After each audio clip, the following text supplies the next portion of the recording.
This episode is brought to you by Off-Axis Paint. From custom painted helmets to replica helmets to visors, t-shirts, hoodies, and more, visit shopoffaxis.com and use promo code RACEREADY10 for 10% off at checkout. One more time, that's shopoffaxis.com and use promo code RACEREADY10 for 10% off all apparel. Now enjoy this week's episode of the Race Ready Media Podcast. Welcome back, race fans, to another episode of the Race Ready Media Podcast. We got a special one here for you today, so we're not going to take too long at the start of this video. Just want to introduce the guys real quick. Dev, how was your week, buddy? Not too bad. Not too bad. Good deal. Weston, how was your week, buddy? So far so good. Got to sit courtside at the Thunder game last night, and adult beverages were had, and some good times were had as well. So was feeling it this morning, but feeling pretty good after our interview. We just got done cutting.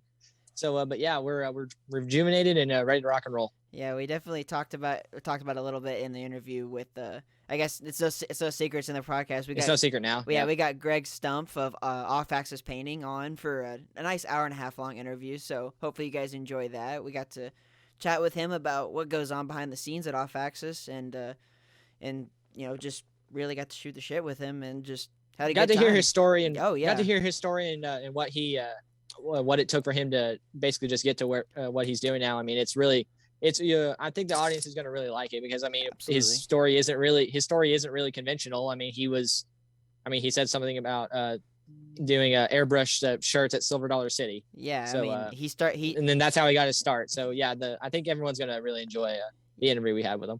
I mean, literally, like Drake said, started from the bottom and now he's here. Yeah, so I was really just having a good time just listening to him. Like I was kind of just enjoying listening to what he had to say. So so was I. I was intrigued the whole time. It was super.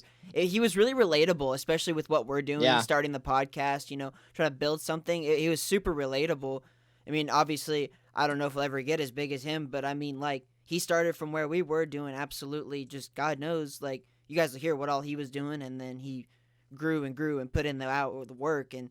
He's just it was a super awesome interview, and he's already talked about coming back on, so hopefully he wants to do it in person, so hopefully we get that done, and it was really cool. So introduce you to the guys and stuff. We don't want to take too much of your time at the beginning here. We want to get to that interview, so let's jump to that interview right now. This interview is brought to you by Tops Up Here Bud Quality Threads. For all you race fans out there looking for one-of-a-kind apparel, head to tubqualitythreads.com or find them at your local dirt track for all your shirts, hoodies, hats, sweatshirts, goggles, and more. One more time, that is tubqualitythreads.com to check out the latest and greatest from the Tub Boys. And now, enjoy the interview. Now calls Mooresville, North Carolina home. He's the owner of Off-Axis Paints, and he is also a part-time spotter for Richard Childress Racing with Tyler Reddick, Austin Hill, and Matt Crafton. He got into airbrushing while doing t-shirts over at Silver Dollar City. He's been doing it for about 21 years since 14 years old, and he's been doing strictly helmets for about 12 years. Welcome to the Race Ready Media Podcast, Greg Stumpff. How are you, man? I'm good, man. Happy to be here. You didn't butcher that at all. You did fine. Hey, I tried my best. I had a little bit of writing, so I just did my best. But yeah, happy to have you on, man. We appreciate you coming on. Yeah, I've been waiting in line for a while, so. Oh yeah, the interview stacked up. Grateful that you guys fit me in. Yeah. Yeah, just the interviews lined up. But yeah, I mean, I guess we could skip the introductions. You know the boys. You've listened to a few of the podcast. But I'm a big fan. Yeah. Glad you're a big fan. Happy to have you. Happy to have such a big fan on here. Honestly, glad we have a viewer. I am a big fan because you guys talk about every type of racing, which I really enjoy. Like it's not just like you just talk about NASCAR. You guys talk about anything with an engine and a checkered flag. So that's the coolest part about you guys' podcast. And I appreciate it. I want to give the other two guys credit on that one because they are the ones that really wanted to talk about the Supercross, the NASCARs, everything. I'm a dirt guy through and through because I was born into dirt racing. And I was a hockey player growing up, obviously, so I never really got around racing too much. But they were the ones that wanted to talk about everything under the sun, and so we ran with it. So perfect. So glad that actually means something. Yeah. But Hate to say I told you so, but we told you so. Told you so. This will work. It will. But man, I'm gonna jump right into a question for you. I just want to know. Well, I mean, you touched on a little bit. You started airbrushing in Silver Dollar City. You know, how did you get started in that, and what made you want to do helmets to start with? Yeah, so I started. Fortunately, I had a really cool art teacher back in high school, and at Reed Spring, Missouri, and that's in the middle of nowhere. It's probably 400 people in the town, just the smallest place ever. You would never think that some artist would come out of that place, or anyone doing anything, with their lives, basically. But I had a really cool art teacher, and basically just kind of taught me life more than art. Gave me an airbrush, and my other buddy Noel McEwen, he's a couple years older than me, and we both paint helmets pretty much full time now, which is really cool to just call that a job. So yeah, from the time before I could even drive, we were already doing t-shirts out at the theme parks, like you said. We started painting elementary schools, children's hospitals, motorcycles. I mean, anything that could really set still long enough, we were able to paint it. So and then the helmet stuff just kind of came. Like I'm a dirt guy too, coming up from Missouri. So I started working with dirt teams, traveling around the country a little bit. I'd take their helmets home on the weekends.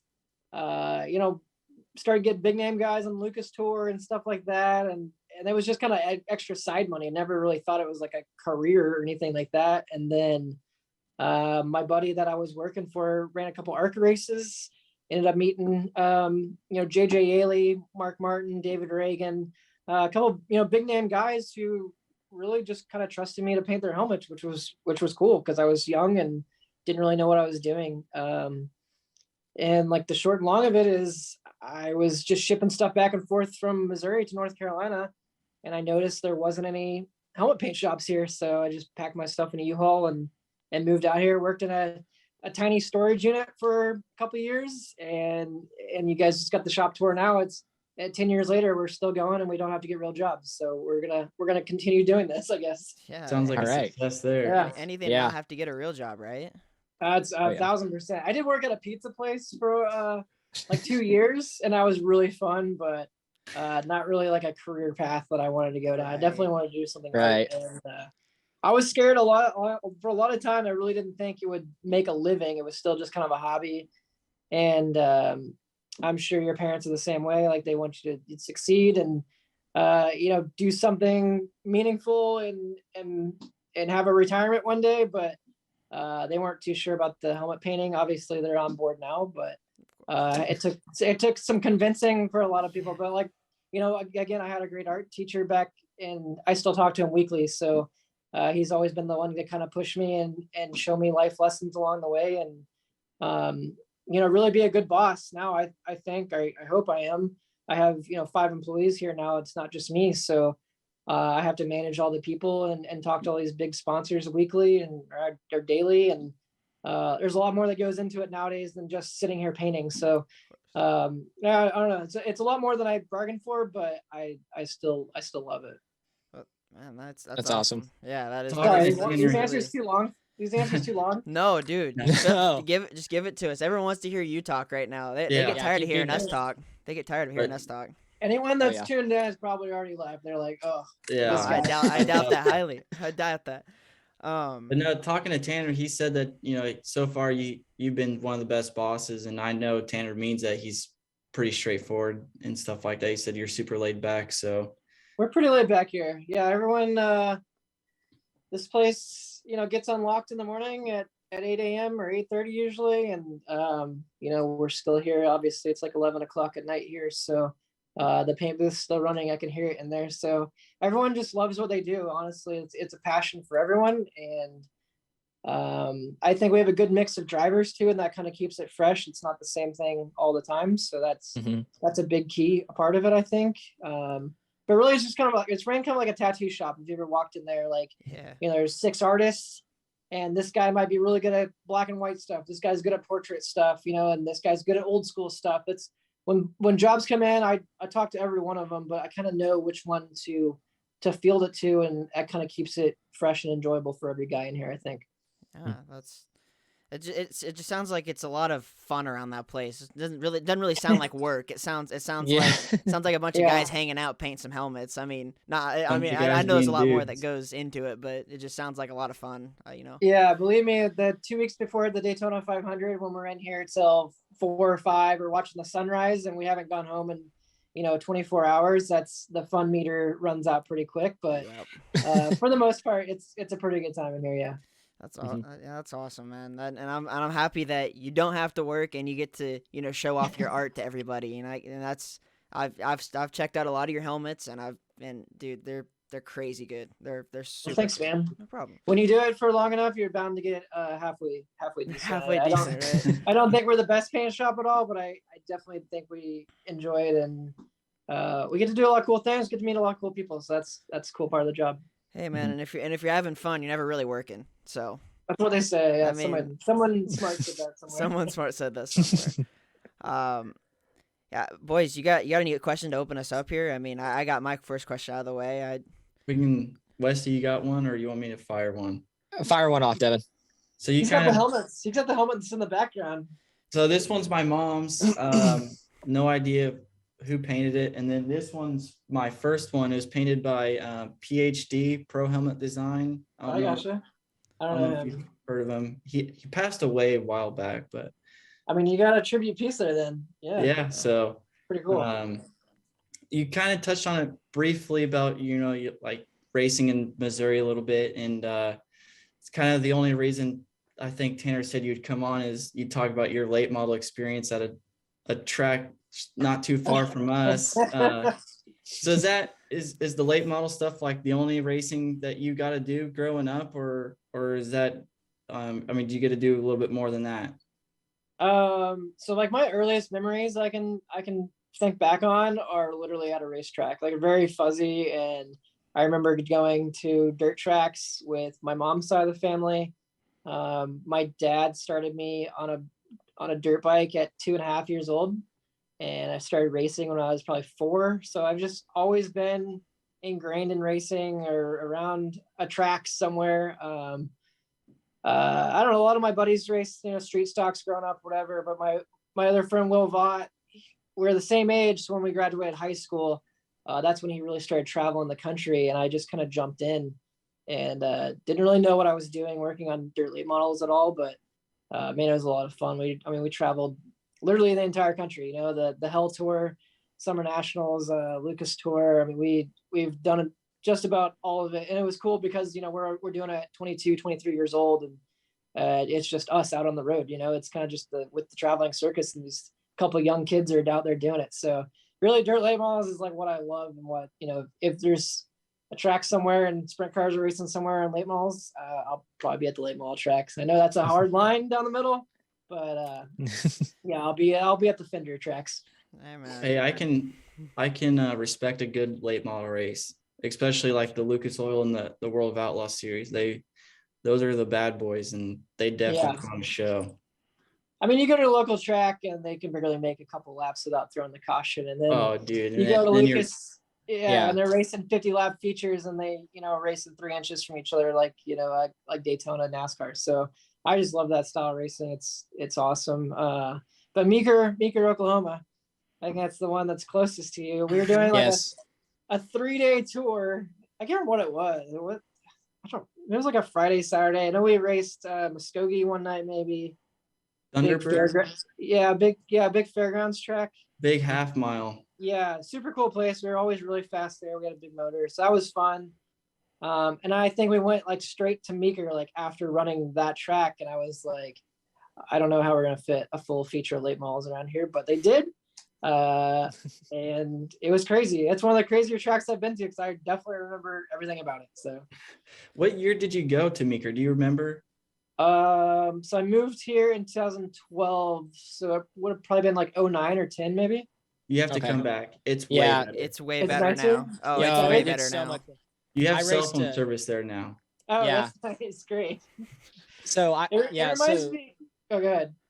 So the new owner is Cody Brewer. He races midgets, and he runs the Chili Bowl usually, but him and his family took that track over, and they turned it into it's a high bank quarter mile now. It used to be a 3/8, but yeah, it's it's bad boy. I've raced there multiple times, and it's definitely an improvement from what it was. I mean, as long as you can fit a late model on the track, too wide, I'm good with that. Yeah. I think they got 3 wide. Yeah, it was years ago when we were there, but yeah, it was. I don't know. I'm always up for a challenge. I'm glad I didn't have to drive the car, but I'm sure we came out of there. I'm sure we came out of there with wrinkled quarter panels and doors. I'm sure. Hey man, Robin's racing, right? Oh yeah, Robin's racing. Westy, you got a question, buddy? Okay, so my question is that like I've seen a lot of helmet painters have like dealt with sponsors and like just like what's like one like it's past or present, and you don't have to answer this, but like what's one of the harder ones to deal with? One of the tougher ones.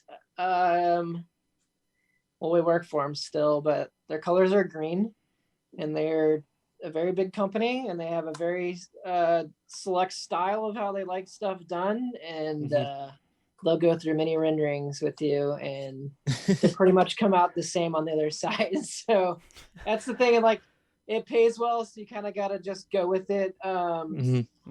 Really, just any sponsor, and they're all great people. When it comes to the helmet, it's so personal, and it's such a cool deal. I feel like it's a lot of like open avenues to really be creative and do something cool that's going to go on social media or whatever for that company. So I think when someone comes in and it is a big, Fortune 500 company or whatever, and they have a giant creative team that they pay a bunch of money to or whatever, and there's 10 people on this team, all those 10 people already have something in mind that they want that helmet to look like. They're obviously coming to Off Axis for a reason. They like our stuff, or their driver likes our stuff. So when we draw up something and it goes for the first 3 people and they love it, and the driver loves it, and it gets to the 4th person and they hate it and they want everything changed, then it goes all the way back down the whole ladder system. So I would say anything like that, and it's really not their fault because they don't do this every day. They're designing billboards and Instagram posts and everything else. So it is cool when they get to the helmet and they all want to be a part of it, but it is very frustrating again when you're 2-3 weeks out of Daytona and you're just trying to get stuff out the door and you're spending 10 hours on a rendering that you could have done in 30 minutes or something like that. So any sponsor like that, and again, it's not their fault, but that is probably one of the more frustrating parts of my job. It's not a dirt helmet where you just, my colors are black and red, make it cool. You got to go by their guidelines, and some of the guideline, their books basically is like a 20-page document on how they want their logos and not to stretch it, and they want it behind certain PMS colors, and I've just kind of learned how to deal with it and answer their stuff the best way possible, and kind of keep everyone happy. So that is another balance, is like, take Kyle Busch for instance. He loves his helmets. He has a lot of input in his helmets. He likes something one way, Eminem's likes it some other way. So finding that happy medium to keep Kyle happy and keep Eminem's happy can be very difficult sometimes, but in the end, I feel like we do a pretty good job. Oh, 100%. Oh yeah, 100%. Yeah, 100%. Yeah. I actually have a question about a specific helmet that I saw on your Instagram, just because I love that helmet. It's the Mr. Worldwide helmet, the gold and black helmet that you did. Oh yeah. That helmet stood out to me, and I was like, that's so sick. It's Pitbull, Mr. Worldwide. That's so cool. Like, how'd that come to be?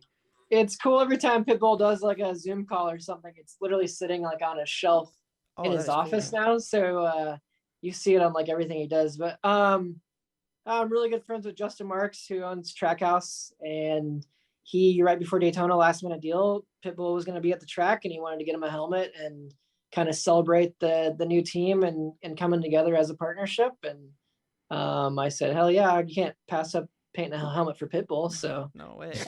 Went and grabbed a helmet down the street, which is also the really nice part about being in Mooresville. Every manufacturer of helmet is right here, and you can literally drive.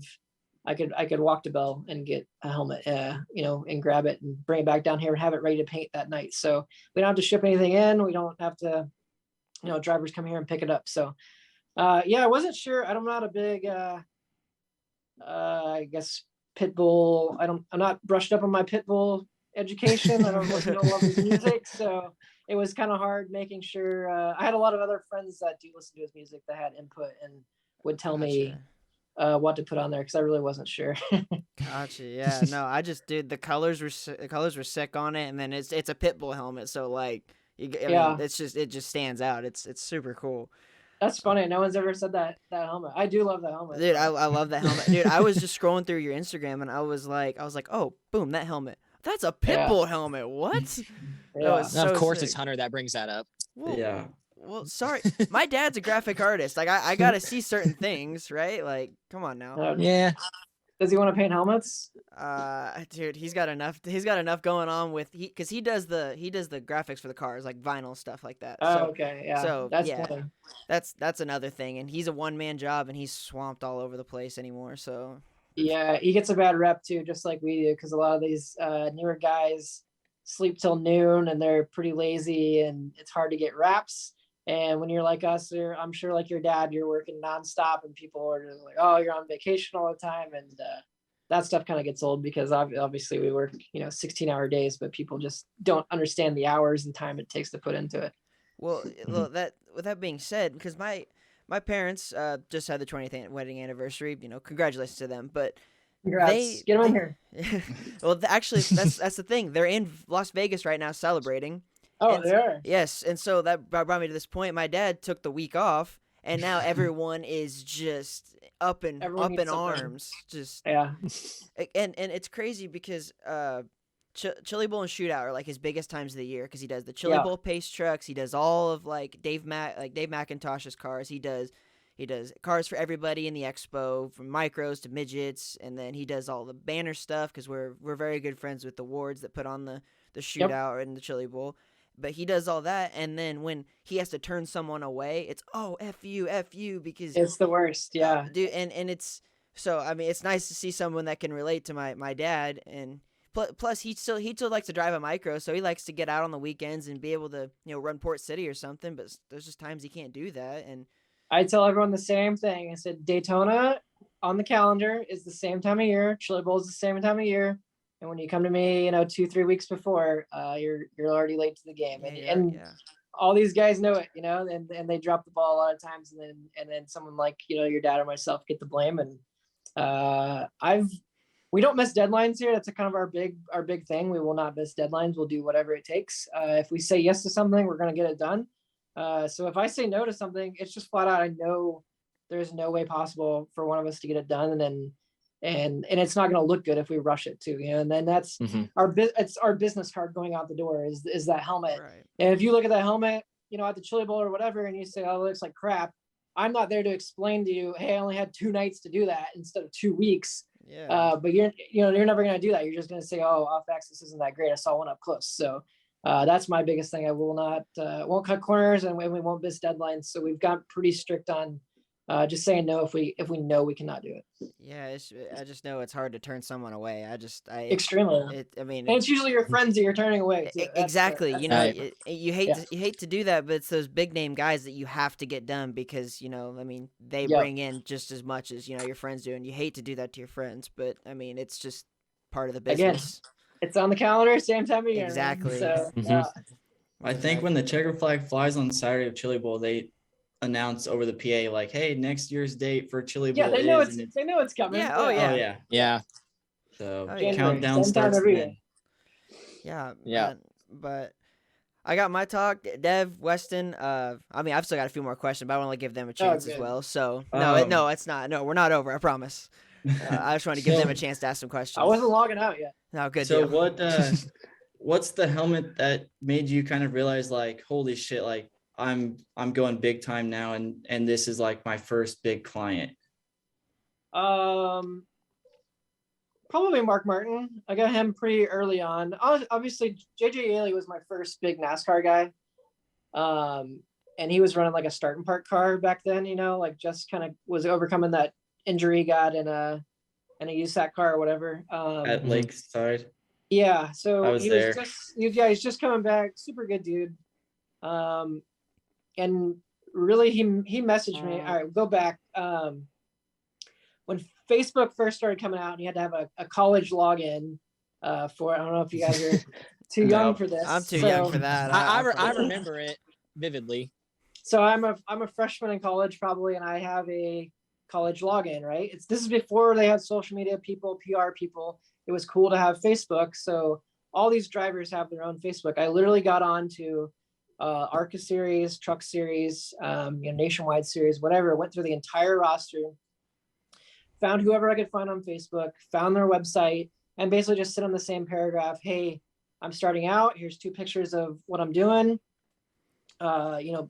If you're interested, if you got somebody else, I never wanted to steal work. I said, if you got someone else, that's great, but I'm just looking for work that I can, basically put in my portfolio. And I did basically free work. I mean, it was very little pay, paid for the paint, paid for some pit passes to meet more people, to network, whatever. And that's one thing a lot of these young kids, I don't think understand, is you got to pay your dues if you really want to do something. So you got to do a lot of work up front. So I messaged all these guys. JJ obviously messaged me back, sent me a helmet. And then every week I'm watching on TV, and he's 43rd or whatever, dead last. But I'm like so pumped because I know Off Axis has a helmet on that track, and that's where it starts. That's where and it grows from there. But you got to start somewhere. So I did that. With the late model stuff, we were actually sponsored by Mark Martin's dealership for a while, and ended up meeting Mark in Batesville once, and he had just come back to MWR kind of out of retirement. And I said, please let me paint your helmets. And he shipped me one of the most expensive helmets I've ever held in my hand. I painted dirt helmets up here, and then he sends me this, $3,000 carbon fiber helmet. And I was, scared to even take it apart or sand it. So, I'm doing this all at my parents' garage, basically, because I had nowhere to work. So I painted this one. I don't even know how to clear coat helmets at this point. My buddy who owns an auto body shop back in Missouri is like throwing them in with cars and stuff at night, and then I would come pick them up the next day. I have no idea how the process works. I've just been painting t-shirts, and it's completely different than painting helmets. But then I painted the helmet for Mark, and he goes out and sits on the pole somewhere or something, and I was like, oh wow, like that was pretty cool. Like Mark Martin, like a legend, is talking to me, telling me he loves my artwork. And I don't know if you follow Mark, but he's all about details and, just a super cool guy on the art stuff. So that's when I met him. And then I met Justin Allgaier, who is also a huge art guy and, used to paint his own helmets. And he actually helped me a lot with how to take these things apart and figure out, the safety side of this stuff. So once I had those guys in my belt, and I knew it would work out, I was kind of the only one who could see that, I guess, dream about it. No one in my family thought it was a good idea to move out here, but I could already see this place in my mind. I just knew it was going to be a really long road to get there. But I was more willing to do that than go sit at a desk job somewhere, or no offense if any guys, have 95 jobs. That's perfect. If you're happy doing that, whatever. Yeah. But I knew I wouldn't be. And I said, if I'm, 60 years old, 70 years old and looking back, even if I came out here and failed and went back home, at least I could say I tried to do it. And, I did. I wouldn't have been able to live with myself just staying in Missouri and always wondering if it would have worked out. Mm-hmm. Yeah, I mean, that's the thing about it, is you got to take those risks. Whether you got to bet on yourself. You have to bet on yourself. It was a big clip to jump off of. I mean, 100%. I wasn't 16. A lot of these kids move out here super young, but I can remember being in tears as I left, because I think I knew in my heart I wasn't coming back. I always knew that I could come back home, but I think I kind of knew that, yeah, this would work out and this would be, my home for however many years. So it was bittersweet leaving. It's the only place I've ever known. I love the people back there, but I knew to be as successful as we are now, I couldn't do it from back there. I mean, that's just, it's tough. I know what it's like leaving home, traveling around for hockey. I mean, I knew I was coming back, but I mean, even then it's still hard leaving home. That's tough. Oh yeah. 100%, super tough. 100% it is. It's, yep. Weston, you look like you have a question, man. I see it. I see you. So, yeah. So, where does the name Off Axis come from?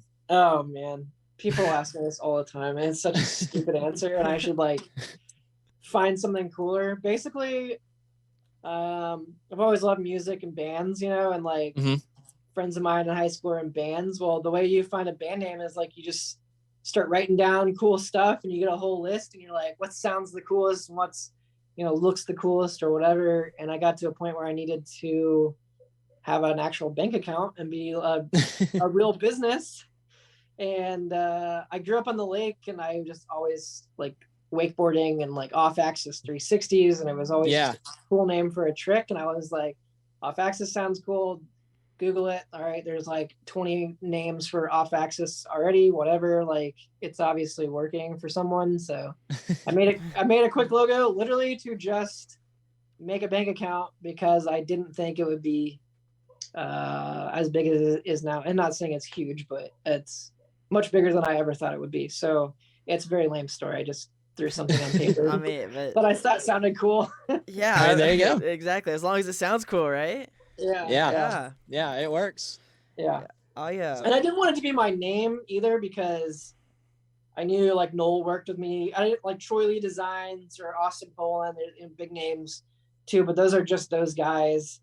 And even like Troy Lee, he's got like 15 painters or whatever now.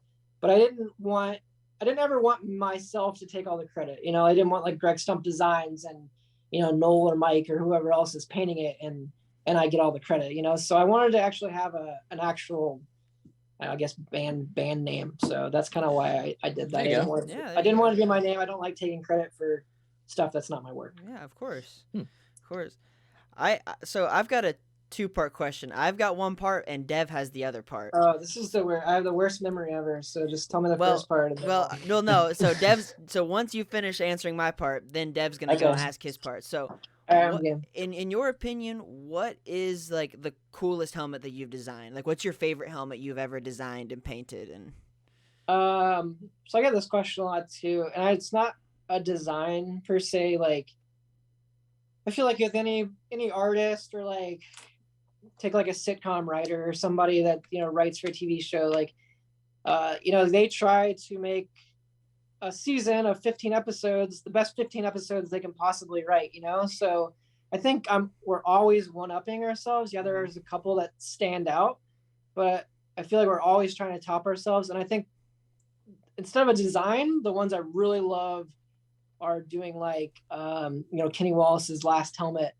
I don't know if you guys saw that, but it had pictures of his entire career all over it, and his daughters got it for him and surprised him at the track, and he's like almost in tears, or is in tears when he's looking this thing over, because it's his whole career and pictures all over this helmet, and that's what he's going to wear for his last race, and put on the mantle and always see it, and, you know, think of this moment of my family, you know, being here for my last race. So I think anything with like, I'm sorry if this is way too deep for you guys, it's not the best answer, but I think anything with like meaning, where I can make my artwork something that someone's gonna look at, not just as a racing safety equipment, but as like a stamp in time of something in their life. So like a sentimental piece. Yeah, all these helmets behind me are all they're all painted by Justin Allgaier's daughter.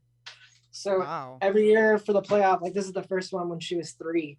So she writes a message to Justin in the back, and he has no idea what it's going to look like every year. You know, and now she's 8, and this is our 5th or 6th year of doing this. So every year he gets a helmet at the track, you know, gets surprised with it. And Harper all year has these ideas, and, you know, talking to me at the track, and you know, going back and forth, and we finally sit down and paint it together. And I think that is one of the coolest parts, because Justin's going to have these forever. And, you know, they're like saving your kids' homework every year. So every year her handwriting gets a little better, and her artwork gets better, and her ideas get better. And I think that's probably one of the coolest parts of my job is really being that personal with that driver, and having something that, they're going to look out for the rest of their lives. Yeah, that's awesome. Really cool. Yeah, wow. That's cool that she gets to come and help you paint it and stuff like that. Yeah, like her handwriting's way better on this one. It's like that's really cool. It's just like it gets better and better throughout the years as she gets older. Like that's something cool for Justin to like look back on. It's like it's like something like you're hanging up on your fridge for a year, and then you swap it out for another one, and that is super cool. Wow, that is really cool. And when he wins in one of these helmets, dude, Harper is like elated, because I mean, she knows that her helmet just went to victory lane. It's the coolest thing ever. That is so cool. Wow, I didn't know there was like such like a big like. Well, I didn't know how many like meaningful helmets really were out there. I know there's a lot of meaningful helmets, but like stuff like that goes on behind the scenes. That is awesome. Yeah, I think that's the coolest part. I mean, you do deal with a lot of sponsor stuff, like I said, and that is cool, because a lot of them are excited. But I think my favorite part is sitting in this office and having guys come in and really explaining what they have in their head, just like a tattoo shop, like I said before, and basically, tattooing something on their helmet that, they're going to love and look at for a long time. So that's my coolest parts. So. Oh yeah. I mean, part two, Devi, what's up, buddy? This actually came from Tanner, because I think he told me he knew what your like favorite was that you've personally done, but what's like a favorite helmet that somebody outside of Off Axis that's done that's really caught your eye and you're like, man, that thing's really badass? Oh man, a lot. I screenshot a lot of stuff that's cool. What did he say that he thought my favorite one was? He didn't really, I don't think he really told me. Oh, he just did this and because he's like, I know what his is. He's like, I just don't know like if he's got a favorite outside. He's like, so I'd really like to know. Oh man. I don't know, honestly.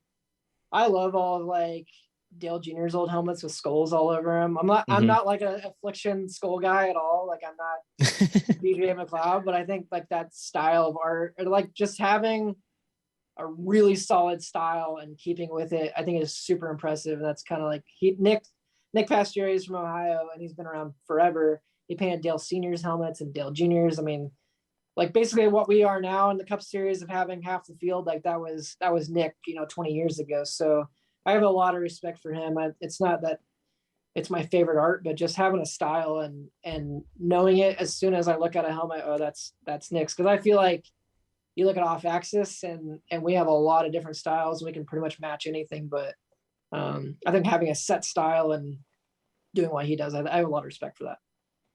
That's a tough question. Dang it, Tanner.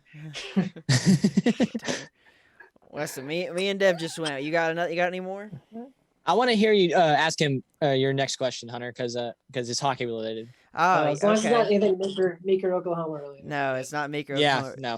Well, so I think this is probably my last question about helmets. For I have a couple that pertain to other portions, but has anyone ever approached you to do like a goalie mask, like a hockey goalie mask? Or we actually used to do a lot of them when I lived back in Missouri because I love watching hockey. I've been to every time I'm in Nashville, I try to go watch the Predators play because I was that atmosphere at their stadium is insane. So I used to go watch Shea Weber play quite a bit, and that was awesome. Love those days. Anytime I'm in St. Louis, like I try to go catch a Blues game or whatever. So it sucks being in Charlotte that the NHL team for some reason is in Raleigh 2.5 hours away. It's miserable. I would gladly trade them for our NBA team and they can take that. They can have the NBA team. I don't know why NHL is not down here. So, but yeah, I used to do all of Missouri State, a lot of college teams. Hockey's weird because a lot of the goalies are from, Denmark or Canada or whatever. And they're super loyal to the guy that's been painting their stuff, since their, elementary days or whatever. Yeah. So it's really tough to break into NHL. I think I probably could have if I pursued it, but I think as soon as I knew that these guys were that loyal and stuff, I kind of respect that. I don't ever try to go out and steal other, people away. If people walk through our door, I'll gladly take them, but I don't know. I have a big respect for people that are loyal. So yeah, I think as soon as I learned kind of that, I went to the college kids because maybe, they would be good enough to go on. None of them ever were. A lot of them made it pretty far, but never have had one in the NHL. And I think that'd be cool. I always want to do one just to say I did it, but right. Yeah. One day I will for sure. Oh, and I hope so, and I'd love to see that because obviously I never raced, hockey player through and through, been playing my whole life, and so and my dad's actually a goalie, so and he perfect and so funny enough, he does all the vinyl stuff, so every year or whatever, every so often he'll just cut vinyl and design his own helmet. But I might have to get with you on the side for his birthday one year. He's always wanted a hand painted helmet or a brushed helmet or something. I might have to get with you and see if we could work something out for him because he's a really big Kansas City Chiefs fan and he always wants a Kansas City Chiefs helmet. Has wanted it for forever. That's double the price then. Sorry. And I apologize for that, but. Well, price went up too because it's not NHL, it's beer league. So yeah, it is. Yeah, it is beer league, but my dad, and I would love to do something like that for him because it's. Has he ever been in a goalie fight? He's been when I was younger, before I started playing beer league with him, he used to be pretty scrappy. Now that he's old, he's been into a goalie fight before. I know that, but it was like, obviously it's beer league, but the game became a shit show, and then the goalies just decided, all right, we're going at it too. Screw this. That's when you know it's good. When the goalies throw the gloves, that's when you're like, all right, we're watching something special here. Absolutely. It's not very often you see a goalie fight at all. Yeah. I'm all for it though. Oh, dude, that'd be I think everybody is. That'd Especially when it occasionally will happen on like a $2 beer night and the whole crowd is just rowdy. just getting rowdy. The whole place is just a dump and it's a shit show all around. Yeah. Hockey's just so good with the weird, hat tricks or, throwing stuff on the ice. Like every place kind of has like their own deal. Dude, it's just such an odd sport, I feel like. It is. It's rich in tradition, but it's the weirdest traditions you're ever gonna see in sports. It's nuts. I love it though. Yeah, I mean, and I'm glad you love it because and I feel like hockey's been like growing as a sport recently, anyways. So it's nice that it's kind of becoming more mainstream. I still don't understand throwing a $30 hat onto the ice. Yeah, I'm not sure on that also, yeah. Here's the thing. I've been to countless NHL games. I've never seen a hat trick, so I haven't lost a $30 hat. But I have never, same. I've never actually witnessed one. If you see one, that's something special, so you probably would be okay with losing that $30 hat. That's true. No. Shut up, Weston. But yeah. This is the goalie fight's about to happen, actually. Yeah, right. Oh, yeah, we'll drop the gloves. I'll pump you. Debbie, you want to go for another one, bud? Or Weston, you got one? Or I'm just getting warmed up. So all right, let's go. Let's keep rolling. Go for it, Dev. So how long, I mean, aside from, like you said, the sponsors rejecting your artwork and stuff like that because they're not happy, how long does it take from start to finish on a helmet? Like they say, yep, let's do it. And you from sand to out the door. So it's easier now because we have our own sander, who basically does all the prep work for us, tears all the helmets down, sands them. So that takes a huge time out of all my guys. And then really the only thing that takes the longest is dry time. Like we're about to clear, now tonight, and then those need to dry for 6 to 8 hours, depending on, how many coats we put on. So that's when we go home and sleep, get away from the place, and then you come back. So I would say anywhere from like 30 to 40 hours, depending on, how crazy it is. So if you're getting 2 helmets done in a week in here, you're doing pretty quick, or you're doing pretty well. But most of my guys are like 1 helmet a week or so, 4 days, start to finish. And that's, tearing it apart, building it. I mean, sanding, every time it gets cleared, it has to get sanded the next morning. So, and it'll go through at least 3 or 4 clear coat sessions. So that thing gets sanded 5 times. And it's a lot of work, but to do it right, that's what you have to do. And, obviously in a town surrounded by racing, there's no shortage of budget here. So it's to do it. We're going to do it right and get paid the high dollar for them, I guess. So I kind of have a second part to that. So you answered that. And then I know a while back, this is kind of when I first found you guys on Instagram, because I mean, just like you, like I love helmets, and so I started just following like Poland, Shell Shock, Shifty, all these guys. And I think it was like Instagram stories kind of first came out, and you guys posted that you were doing a pizza party because you guys are so far behind. Have you guys, sounds like you're got more employees now, so I didn't know if there's any more pizza parties. No, always pizza and beer parties. That's usually that's that hell weeks or whatever right before Daytona, and that's that's when we have 5 sets of pit crew helmets to do, plus whatever else. Like usually I would say between the first of the year and Daytona, we'll probably knock out 100 helmets in here. So it's like prime time, stuff's got to get done. And again, we don't miss deadlines. So and a lot of people think that Daytona is the deadline. All these production days, commercial shoots, everything else, all have to happen first. So really, our Daytona season will start in October before the season's even over, and we'll try to get all the big name sponsors. We know Martin Truex is going to be Bass Pro Auto Owners. We know, Kyle's going to be M&M's. Like, we try to get all that stuff knocked out that we know is going to be done. And that way those guys can be done with their photo shoots by Thanksgiving, and they can go do whatever Cup drivers do in the off season. And then the rest of it, is just nonstop from there. And that's the ones that aren't so planned out, or maybe a sponsor jumped on and they want a helmet at the last minute or whatever. And that's when we're like, hey, we gotta call in the extra help. And it's nice because a lot of these, our buddies that are pit crew guys or spotters or whatever aren't working and not doing anything, and they'll gladly come sand helmets for pizza and beer. So it's nice. I think I don't remember who it was, but I literally almost had a backpack. So it worked out where I had like 2 days off, and I'm like, oh, you should have came. I might go to Charlotte. But... yeah. We all gotta go to Charlotte now. We all gotta go to every year. It's on the calendar, same time of year. So you're good to go. All right. Podcast trip to Charlotte next year before Daytona, just to help Sam helmet.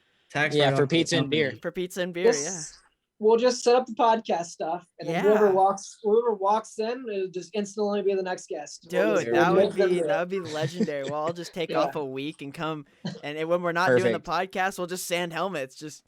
And people are in and out of here all day long, and you never know who's going to stop in. So we'll just instantly sign them up for the podcast. It'll be perfect. Easy. Yeah, perfect. Like if Tyler wants to come, or if Matt Crafton or whoever walks through the door, hey. Before you come in, you have to go to the podcast room. You have to do an interview for the boys, and then you can come out here and do whatever it is you were here to do before. Yeah, which is usually nothing. Usually they just come in to talk and waste time. So, okay, well they can come talk and waste time with us. Yeah, perfect. Works out. But I got a question, Weston. Do you have a question before I go? I feel like I've asked 100 questions. Go ahead. I'll go ahead because my question is not good. Okay. He has a sheet full. You have to have good questions. I have so it's not actually about helmets. What was it like meeting Dave Portnoy?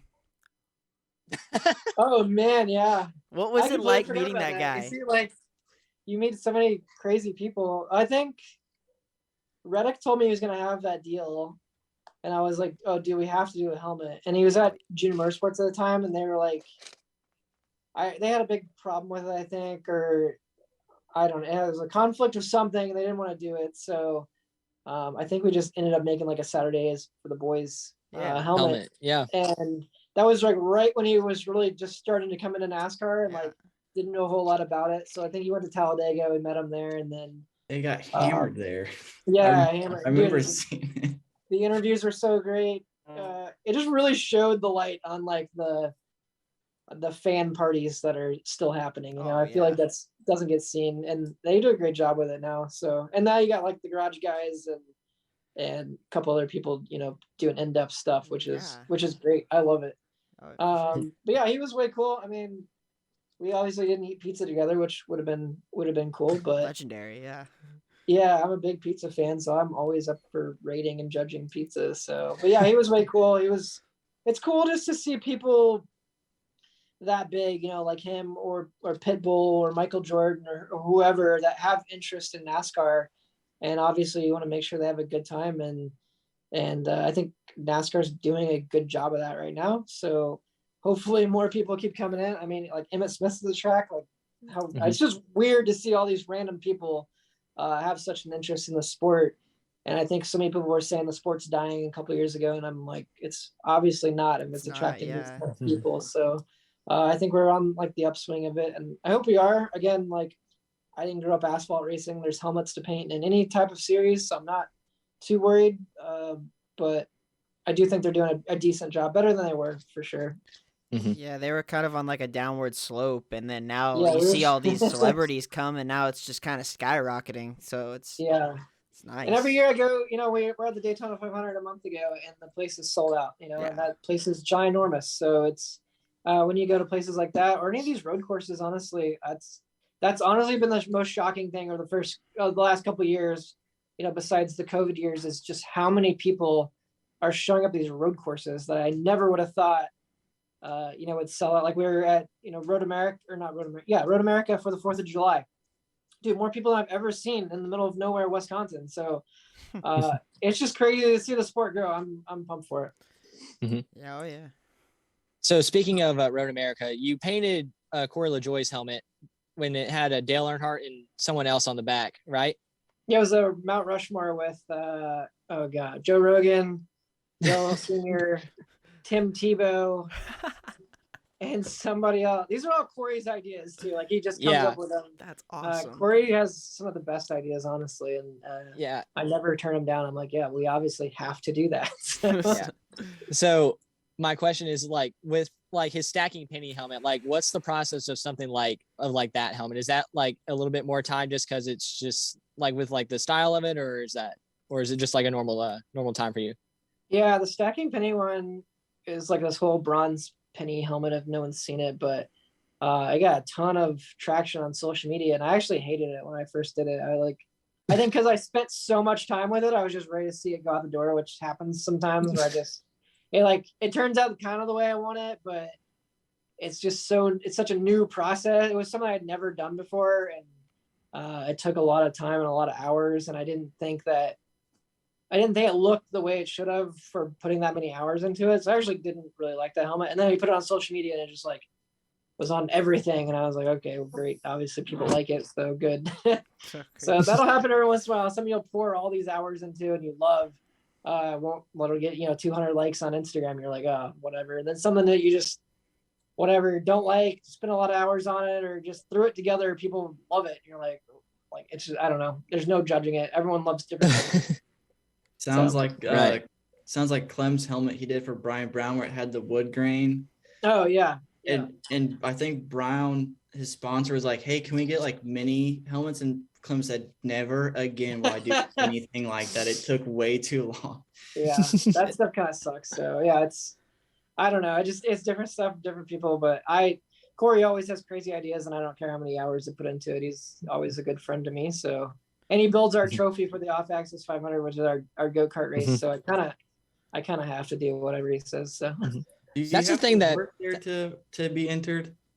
What's that? You have to work there to be entered in that deal? No, you just have to have an off-axis painted helmet or hockey helmet. I'll allow the hockey helmet in. All right, boys. So, time to put the go-kart fun together. I've got a blank helmet, so we'll show up. I'll just take some off-axis paint and just splatter on the front, and we'll be good. Well, it's got the right logos and the right paint on it. It's fine. I think Tanner can get me some logos. Let's go. Let's do it. It's a fun race, though, man. Like this is the 10th year we've been in North Carolina, and we're gonna make it a huge party this year. So you guys definitely need to come. Like we're trying to rent out a brewery and have my buddy's band play all night, and it's gonna be epic. I mean, the race itself is insane. It's like 100 off-axis drivers going for basically just the trophy that Corey builds. That's all we put on the line, and those guys go crazy every year. So it's a ton of fun.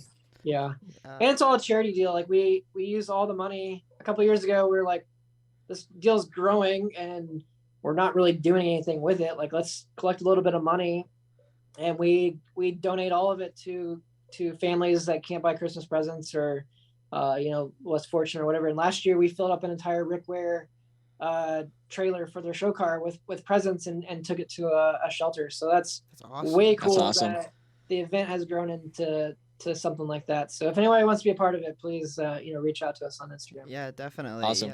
Yeah, definitely.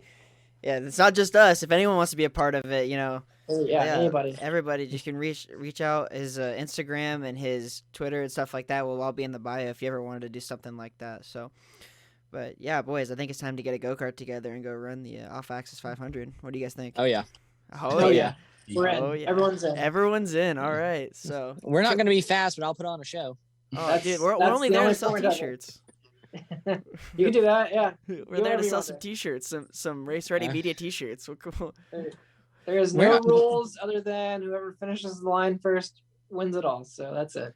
Oh, perfect. Man, that's easy. Yeah, Weston, you're good at taking people out, right? I'm good at taking myself out. Yeah, he's good at taking himself out. There's plenty of people like that also. Oh yeah. There you go. I got a couple more questions. I still feel like I'm asking a shit ton of questions. I mean, I don't. Well, you're the host. Well, I know, but I don't want to keep overstepping you guys. Like, Yeah, it's kind of getting old. It's kind of getting old. How many questions you ask? Oh, my bad. Sorry about that.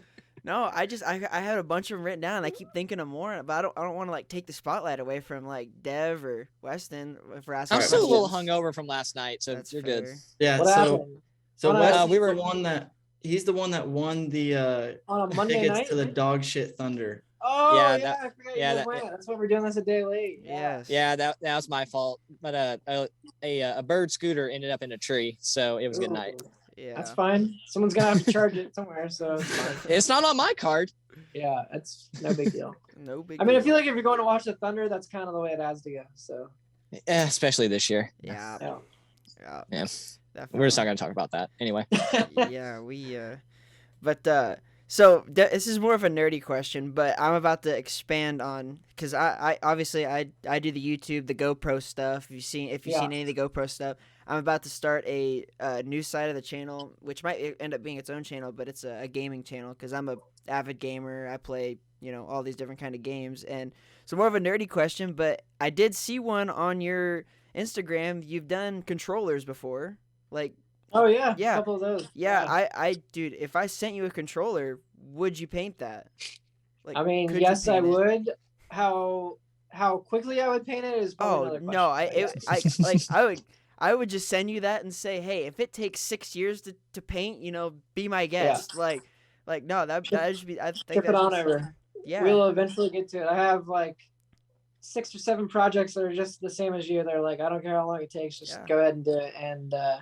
And they keep getting pushed back. And it's like cool projects that I always want to do, but like the business side Oh, obviously 100%. takes forefront, and that's not always the most fun stuff to do, but you got to do all that stuff. So it's kind of a Yeah. bummer sometimes. But no, I think it'd be super cool just to say, hey, do what you want with this, just as long as you Yeah. have this logo on there, that'd be cool. So I didn't know if you did those like every now and then, or if you've done it once, or Yeah, every couple of years we'll do like one. yeah. So like I think that'd be super cool, especially if I ended up actually continuing this whole gaming channel idea that I have set up. I could be able to show it off, and I think that'd be super. You should cool. run a Twitch channel and just only play Nintendo 64. There you go. Dude, I have There my you go. Nintendo 64 right there hooked up. I play Super Mario 64 on it all the time. See? I'm on Twitch. I'd watch. I'm Oh sitting here my bored, gosh, playing all mine's day. blown. I mean, he watches the podcast, so Well, right. I mean, we've yeah. at least got that going for Yeah. us. One of our 50 viewers. One of our favorite Yeah. viewers. Hey man. I mean, when we had a podcast, we had like 3 viewers, so you're doing better than us. So hey man. I mean, Hey. Yeah. whatever works. We're just like I said. We're just doing this just to have fun, man. That's why we're here. that's the best part about it. Yeah, don't like- do it. Don't sell ads. Don't do it for the money. Don't do anything else. Just do it because you like talking, and if people listen, they listen. Whatever. That's the way I always looked at it. Yeah, man. That's about how it's really going. I mean, we haven't developed quite a huge following yet. We've only 7 episodes in. Like you're gonna be on episode number 7. So I mean, we still Well, now got that a you long have ways to go. access on here, it'll probably explode. Oh, so. exactly. I mean, off That's the axis is plan gonna right take us to there. the moon. That's the and- plan. That's the plan. And then with that first big paycheck we get from YouTube, it's going straight to off axis. Here you go. Design us a We helmet. Yeah, we want a Yeah. Race So- Ready Media helmet. Yes. Why do might- that when we could put it towards a rental car to go to off access? Yeah, That's or, true. Or we could Do that. just put all the money in and go buy a go-kart and go There we race go. off axis 500. Yeah. There it You is. probably should have a plan B. I'm just saying. I mean, yeah. Yeah. Okay, we'll take the money, go to the casino, double it, and then Yeah. we'll head to Charlotte. Put it Just all give on it to Hunter's 32. dad. Just wire it to Hunter's dad. He's in Vegas. Yeah, there you go. Okay. Yeah, just Yeah. hey, put this all on black and we'll Yeah. call it a day. If it wins, it wins. If it doesn't, it doesn't. Probably It's what he's Red doing. 32. Red 32. Bingo. Red 32. Yeah. Didn't Promise. a CEO did that? I think of like FedEx or something. Have you guys ever heard that story? No, I Uh-uh. haven't. He only had a certain amount of money. Didn't have enough money to pay the employees or something. Went to the casino and put it all and doubled it down and then had money to pay payroll and kept on going. I'm pretty sure it was like FedEx or something big like that.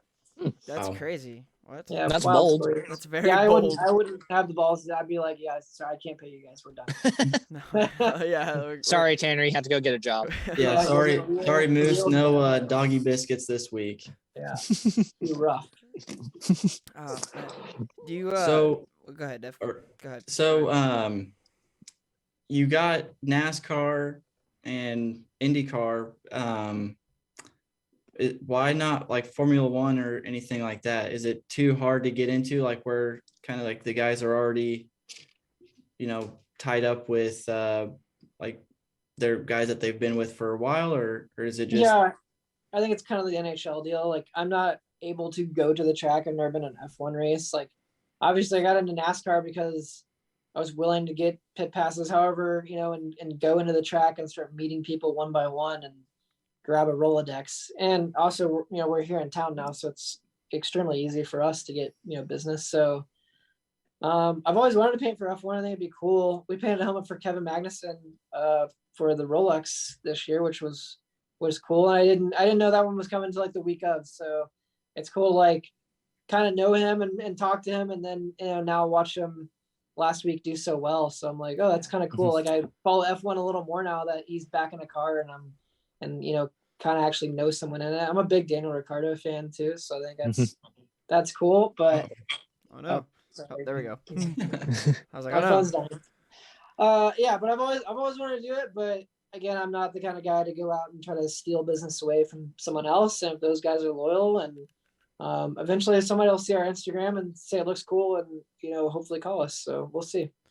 Yeah, that was actually my question. So like, I was just wondering, like, if you ever would want to do like an F1 car, and obviously, or like an F1 helmet. So obviously, yeah, but yeah, no, I actually just now got into F1. These guys got me watching that. They got me watching Drive to Survive, and I just on the old Netflix. Oh, dude, I got hooked so bad. I was up at 6 a.m. ready to watch the Bahrain Grand Prix last Sunday, even though I was still hungover from the night before.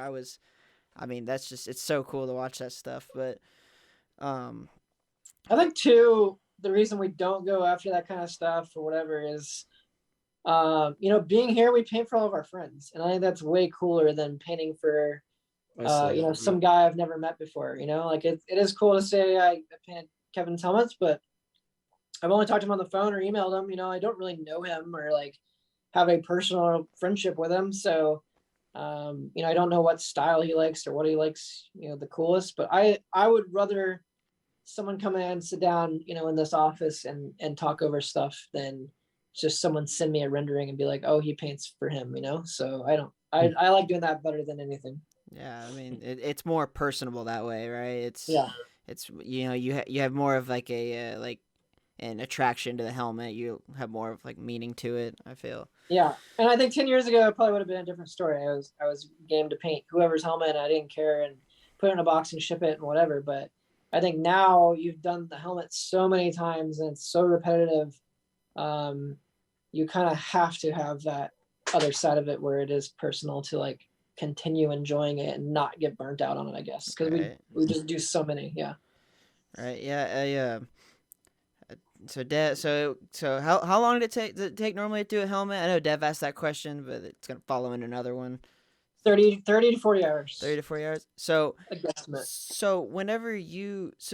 do you normally get helmets like 6 months in advance, like, and just start lining them up, or to like, I mean, I know some obviously come later than others, but like, yeah, but I mean, I know you guys have like stacks and stacks of helmets out there right now. Tanner showed us the shop. I just didn't know, like, with all those helmets, only one, maybe two getting done a week. I just didn't know, like, do you have like some of those helmets out there that don't need to be done for 6 months or, stuff like that? Yeah. So I usually try to, obviously all the bigger names, you always want like 2 or 3 here. IndyCar stuff, open wheel stuff, it can get, a little more damaged. Supercross stuff, again, any moto stuff that they can wreck and, just trash a helmet. You always want that stuff on hand. I usually try to keep, like any moto stuff, try to keep 2 on the trailer, a primary and backup, and then 1 always sanded down here, ready to go. And then, maybe a 4th or 5th one that's still in the box and not even taken apart. So always have 1 on the shelf ready to go. And then most of like our cup guys are like Willpower and IndyCar.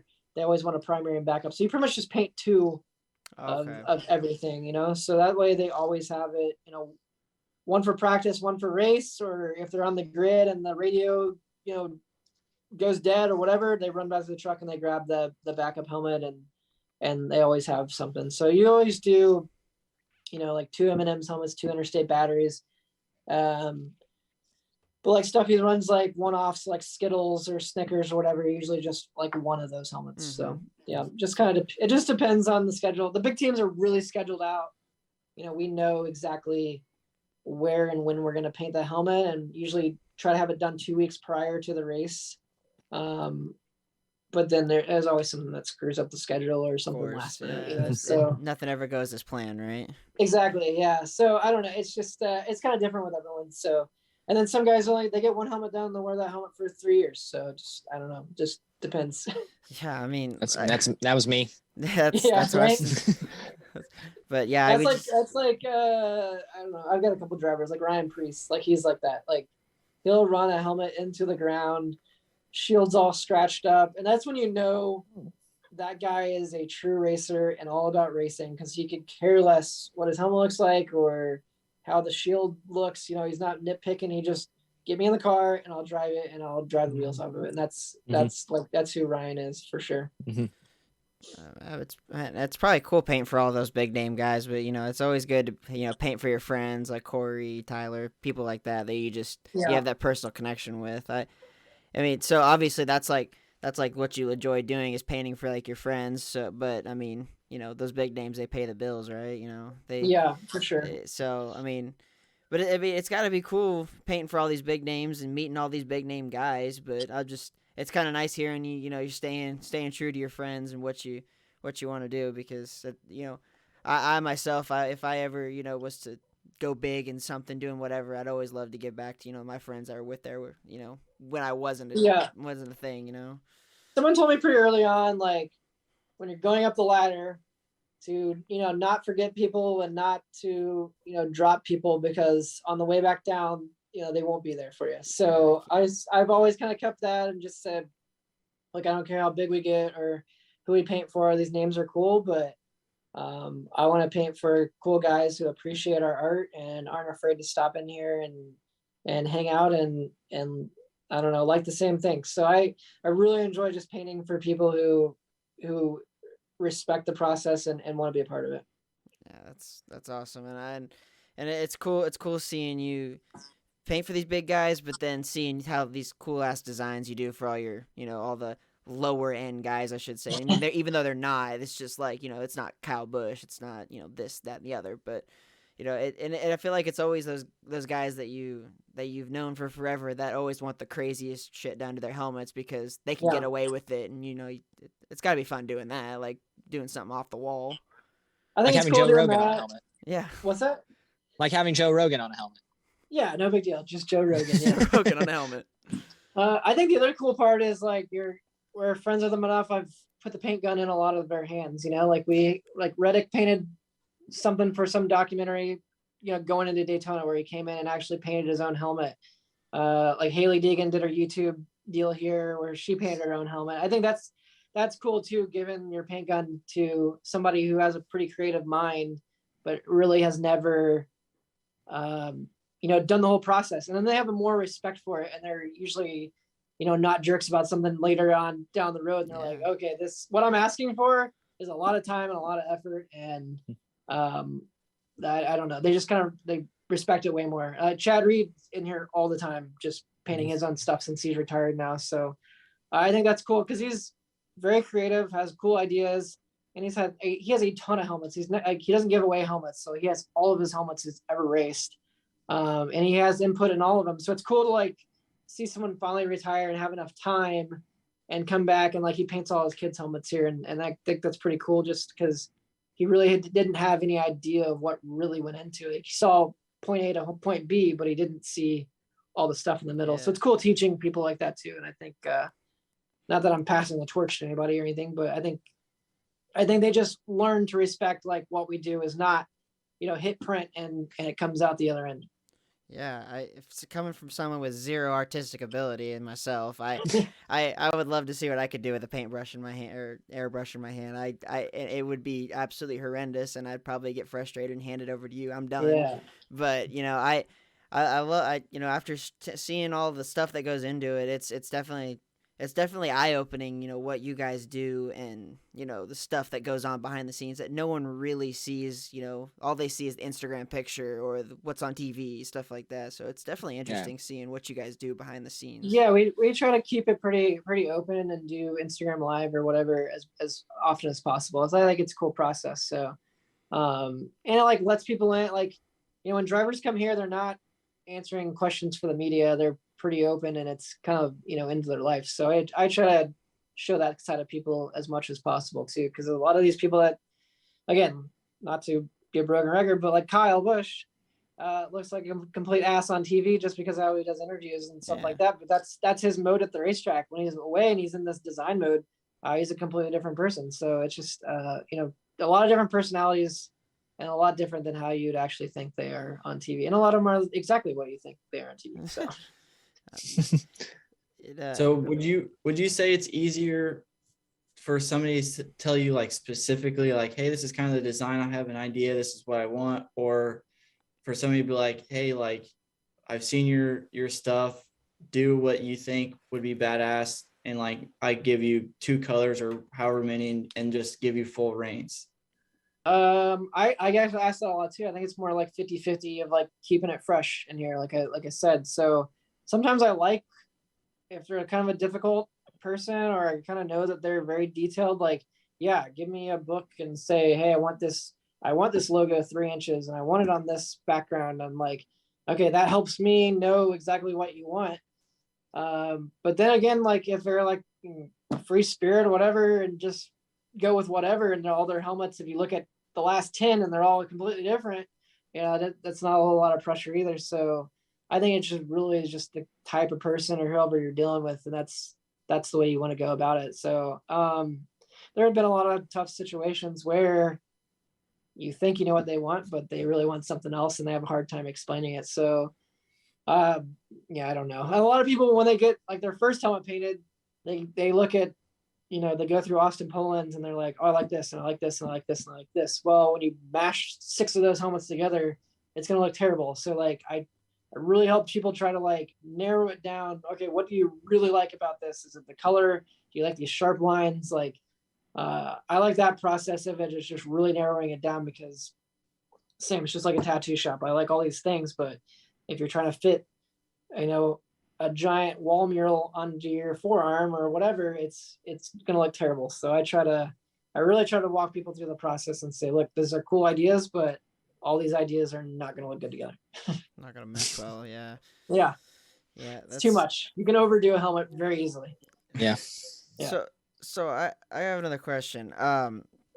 Do you still do anything besides helmets, or do you just do strictly helmets now? I didn't know if you just helmets. Just helmets. Yeah. That's okay. And the occasional Game Boy controller. Maybe, yeah. So maybe the occasional hockey helmet. You never know. Yeah, I hate that. I kind of had to make that decision a couple of years ago when we started getting, pretty good size and not being able to handle a lot of stuff where we were not getting the helmets done as quickly as we needed. And I said, okay, we just cannot take on any more stuff, and let alone we're really not even taking on new clients right now because we're just so booked up, so if we're 8 months out, by the time we get through that 8 months, we're already back into the Daytona cycle again next year. So really there's no room unless it's like a rush job or something really easy that we can get done. We just physically cannot take on any more people unless we find more artists in here. And that's really tough to find. It's not just somebody walking around, like back when I was in high school and took the little test or whatever, you're going to be a plumber or whatever, airbrush artist wasn't really on that list. So it's really hard to find people that are good at it and have really practiced the skill. I mean, you can teach somebody, but I mean, you're going to be at least a year of just doing it before you can get halfway decent at it. So it's really tough to just find people that are ready to go hit the ground running and can just paint a helmet. It's just got to be a natural talent that you're kind of born with, really.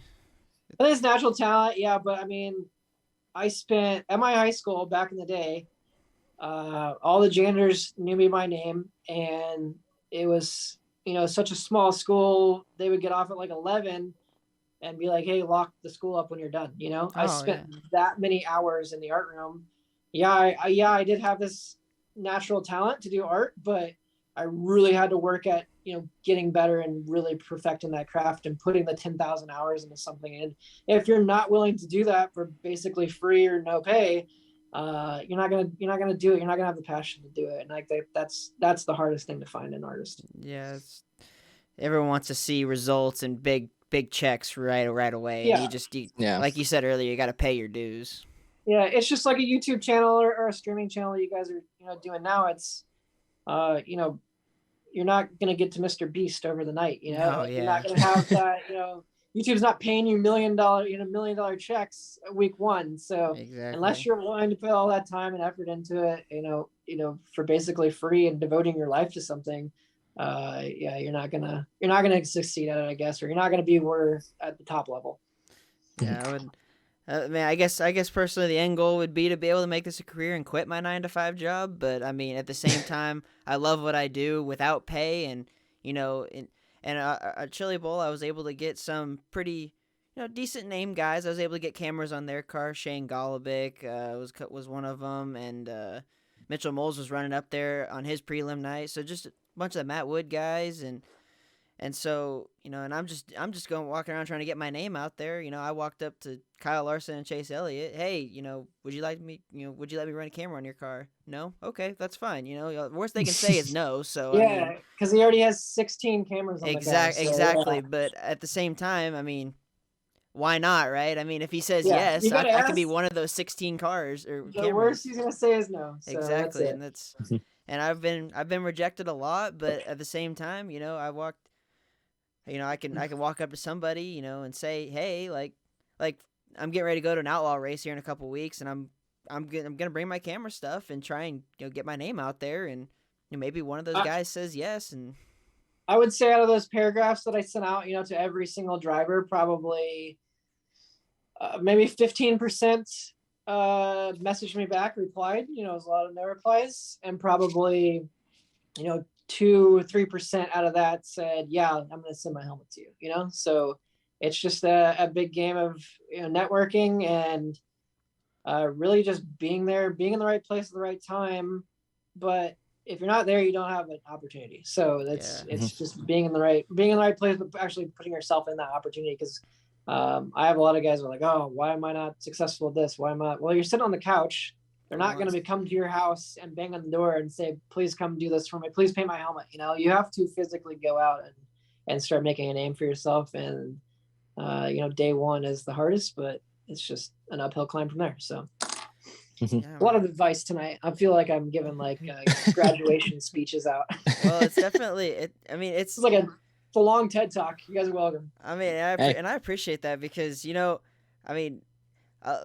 nice having these guys on with me now because it was a solo gig for a while, but now I can say I have a little bit of help around here, with I'm going to be honest, you don't need them. Just go on by yourself. All right. Yeah. Hey, see you guys. Yeah. Me and Gregor continue this without you guys. We'll catch you later. But yeah, no, I mean, someone's got to talk about Supercross around here. Exactly. Yeah. It's not going to be me because I can't get into it. No, there's it. nothing to talk about. Eli Tomac just wins every week. There we go. Yeah, lately, yeah. But he's got 50-point lead. He's got this deal wrapped up. Anderson's coming back. No, he's not. I can have faith. Yeah, I mean, whatever you need to do, whatever. Yeah. Him and Stewart are still gonna wreck each other. Of course. Oh God. Oh, every week, dude. It's terrible. But, rough. But yeah, no, it's just nice seeing someone who has, gone through the trials and tribulations of, starting from the bottom, and now you've made it really to where a very good point, and we're all impressed by what you guys do around here, and we're just well, thanks, man. We're just happy you came on to talk to us. He comes and goes. I'm here. No, I'm back. I'm back. My goal wasn't to impress or anything like that.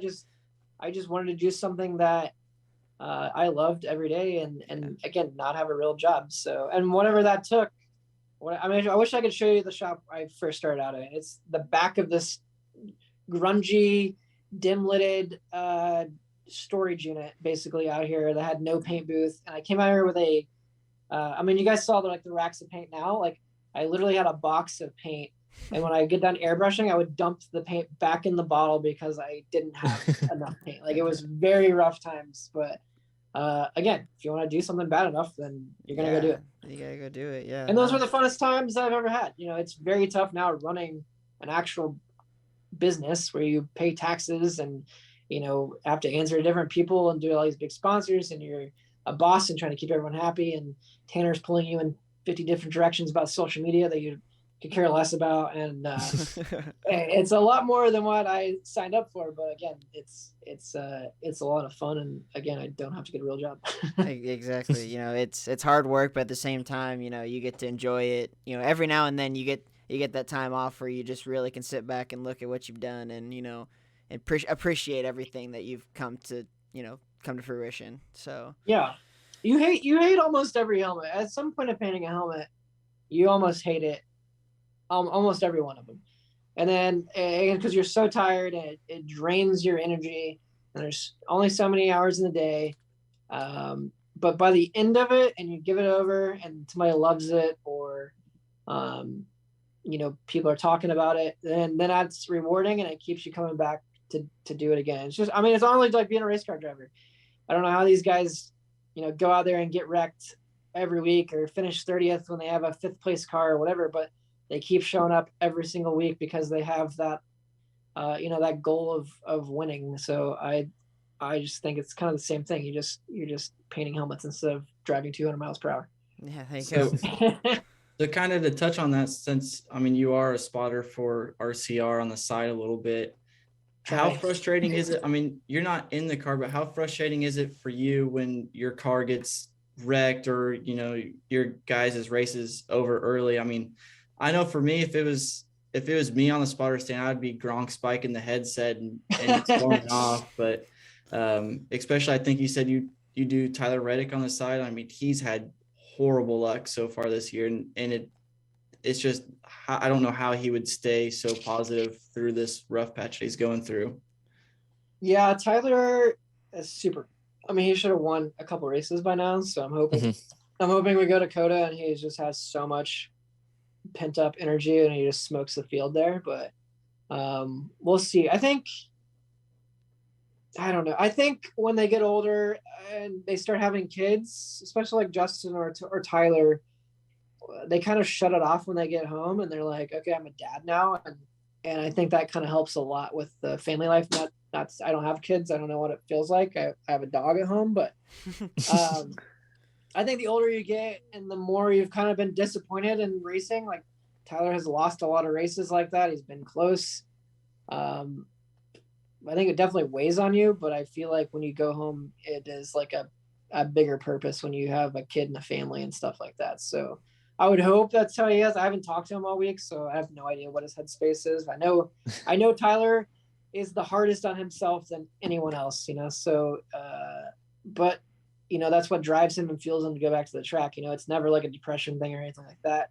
He's just, he will drive 110% every time he's in the car. So that's what's wild. And my job really with him is to let him drive, because he can obviously do that. I'm not going to help him gain speed anywhere. He's the fastest, he can be out there. So I think my job is really just to be calm and make sure that he, manages himself through the race and make sure he's there at the end to win it. Cause with these new cars, you can be 5th or whatever and still have a shot to win at the end of these now. So just making sure that he's there at the end and not taking himself out doing something stupid. That's you just gotta kind of calm Tyler down the whole race. Well, so it kind of seems that every time he takes the lead, he's had a blown tire, and that's what takes him out. Maybe just tell him hang around like 3rd all race, and then when the last 5 laps come on, we're gonna crank it up. Yeah, calm down, and that's the thing with him. You can't tell him to do that. That's why he's so good. Running on the wall or whatever. Like he can't run 90%. He cannot. Like he's not good at 90%. He's good at 110%, and if that steps over the line, that's just him. You can't really tear him down. He's not as good a driver when you're trying to hold him back. So he's good when you just let him do his thing and you give him a good car. So again, his crew chief's awesome. Randall's a great dude, and they're a good combo because he kind of lets Tyler do it, and he's really laid back. And I don't know, that the A team is really the funnest team I've ever worked with. I've been with them since he was in the 2 cart at RCR, and I've literally known Tyler since he was 13 or 14. So when he moved out here with no family or without his parents, it was kind of his dad when he first moved out here. So I will gladly tell him to calm down or do whatever, but I definitely won't tell him how to drive a race car. I just let him do his thing and tell him when he's clear. Yeah, Dev had a nice run in with Tyler Reddick at one point too. Yeah. So Did you fight him? No, he didn't fight him. So Nope. he actually do tell. He got a pretty good look at that helmet one year. I think we were both about 10 or 12. He came to Knoxville for our Outlaw Kart Nationals. That was big back then, yeah. Yeah, so we were both in the box stock class. That shows you how long ago it was. Was that the Got Milk deal, or was that a different? No, that was in Missouri. I actually went to that, but I don't think Tyler was there for the Got Milk when I went. Yeah. But he put me 2 laps down. So. Oh wow! Yeah, rough. Yeah, it was a rough day. Good news. He races in the off-axis 500 every year, and you can get some redemption. Oh yeah, we got to put Dev on the driver's seat now for that one if he's running the off-axis 500. Absolutely. Yeah. So whenever he does finally win his race, while he's celebrating and everything, you need to just talk him in. Hey, I know we're celebrating everything, but you should come on this podcast. Great guys. You should just so he has to say yes because he's happy. I'll just tell him he has to do it. It's fine. He'll listen. Easy. It's fine. Yeah, there we go. But perfect. But man, I unfortunately I'm out of questions. I don't know about you guys. Are you? I've learned everything I needed to know, man. I mean everything. You're ready to paint helmets, basically. I mean, yeah. I'm ready to be hired now. Yeah, no. It's that episode of SpongeBob where they're walking you through to make a Krabby Patty. We're ready. We're ready to go. Yeah. The last 30 minutes I've been looking at flights to North Carolina, so I mean we're halfway there by now, so we're ready to come. Man. Yeah, grab a car and come on here. Oh, screw it. Yeah, hey, Dev, Weston, you get here and we'll pick up Dev tomorrow and we'll just take off, all right? There we go. Are you guys all in Oklahoma? Where are you guys at? We're all in Oklahoma now. So me and Devin, we live in Tulsa, and Weston lives Oklahoma City. Okay, I thought it was Calumet, isn't it? Close enough. He doesn't know where Calumet is. Well, but still, yeah, Oklahoma City. So he lives about an hour and a half south of us. So yeah, and the center of the universe or whatever it is there, right? Yeah, we got that's that in Tulsa. Yeah. Yeah, that's a weird. Which is kind of weird if you think about it, because the world is a sphere, so everywhere is the center. It's Tulsa, dude. I don't know. There's a lot of weird people there. Oh, 100%. And I'm a lot of old people, a lot of crime there. And I'm just one of them, so. I am pumped to come back to this Meeker, Oklahoma, and I hope you guys prove me wrong, and it will revitalize my thoughts. Yeah, you'll love it. Come out with Ethan, because you do his helmets, right? Oh yeah. Yeah, just jump in the truck. Dude, I drove so many miles in a toter home. I will probably never do that again. Okay, well, jump on the airplane. He'll fly in and we'll all crash at Weston's. Yeah, jump on the plane. I don't know. I can't take it anymore. Hunter and I will be at the airport with a sign that says Greg. Yes, Deal. We will be there, and then we'll all just crash at Weston since he lives the closest to Meeker. Like a welcome home sign. Exactly. Yeah. It's probably gonna be misspelled because I don't know how to spell right. So. You're from Oklahoma. It's exactly. You have an OU flag on your wall. I already knew that. Hold on, don't be dissing to OU. Come on now. No. I didn't go to college, so I have no alliance. I didn't go to college either. Yeah. Just loves the Boomer Centers. Like most OU fans, we never attended the college. We just like them. So yeah, that's a fact. I mean, I'm just gonna be honest, but we throw the horns. Well, it's good to hang out with you guys. I appreciate finally having me on. I'm honored to be the 7th episode. And anytime you guys can't find anyone else again, just let me know and I'll come back on and I'll ramble about more stuff. It'll be way more entertaining next time, and I won't. I'll actually have something to talk about, I guess. No, man, you did. Strap Tanner to the chair next time. Yeah, and just keep him in there. Yeah, for sure. Yeah, no, we appreciate having you on though. We appreciate you coming on and just talking with us. It's nice just shooting the shit just randomly, just having a good time. I mean, so we're hopefully we can get you back on here, relatively soon. Maybe you can get to maybe after you do like a big helmet or something, or we'll do a part 2 in person at a racetrack with cold beer for sure. 100%. We have to do it in person for sure. We're either gonna come out there or what? Yeah, we have to do it in person. Are you gonna go to Knoxville Nationals or too busy? Yeah. When is that? Like September? August. I feel like we're in Daytona that weekend or Bristol night. I feel like it always happens on like phone's down. I feel like it always happens on like a big race weekend, and I can never really make it. I think it is the Bristol night show. I've been to the late model nationals probably 10 times, but I've never been to sprint cars, and I've always wanted to go. Oh God. Well, man, if you much bigger. I would just love to be in the atmosphere. It's kind of like going to the Indy 500. Like I want to experience all those big races now that I actually have a little more stuff. I'd love to come back to the Chili Bowl, but it's always just the worst time of year for us. Yeah. And we're slam busy, and I can't ever come. So I'm very bummed. I used to go all the time when I lived in Missouri, but now it's next to impossible to get out there. Well, I mean, if you ever do make it to the Sprint Car Nationals, I don't know if you're a big golf guy, but we'd love to have you for the golf tournament we put on every year there. So. Oh man, I'm terrible at it. So it's okay, me too, and so is everybody else. So. I am too, but I still won it somehow. Yeah, Weston was the winner. Well, Weston was the winner. I had the best partner. Yeah, I had the best partner. 2-person scramble. So. I think you have like Tiger Woods or something. Basically, yeah. The Tiger Woods of Iowa. No, Tiger Woods of Missouri. Yeah, he's from Tipton. He's from Tipton. Okay, all right. Yeah, but I'm going back to Missouri next week. Maybe I'll try to brush up on my golf or something. So. Dude, for sure. We gotta. Is anyone coming to St. Louis Supercross? I'll be there for sure. We come up there. We talked about going, but I don't think we can come. Like honestly, I don't think we can. I don't think right we up can to I-44. Easy drive. It would be. It'd probably April 9th or something, right? It'd probably get me it's into, like 2 weeks. Yeah. It'd probably get me into Supercross that way, because I mean, once I go to a race, I feel like I'd be hooked. So.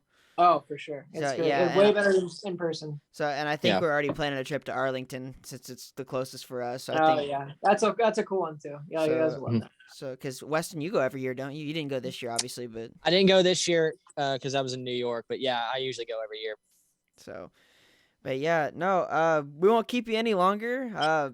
We appreciate you coming on and chatting with us. But hopefully next time we're all 4 in person, maybe at the Off Axis shop or in a race like a trailer somewhere or at a track, hopefully we can make that happen. So I appreciate all 3 of yours professional journalism. I appreciate the podcast, and just know that I will be listening every week from now on. Awesome, man. Awesome. We appreciate it. We appreciate that, man. And if there's we're gonna plug your socials and everything, and Off Axis down in the description, and if you have anything else to plug before we sign off here, be my guest. Just go bombard our Instagram DMs, because Tanner runs all that, and feel free to say anything to make him uncomfortable, or go buy some merch from shopoffaxis.com. That's it. That's all I got. All right. Hopefully Tanner follows us all back or something. I hope. I'll make sure to tell you guys. All right, cool. Well, awesome. Man, Greg, appreciate you coming on, and man, it's been a pleasure. All right, thanks guys, I appreciate it, man. Awesome, thank you, sir. Have a good one.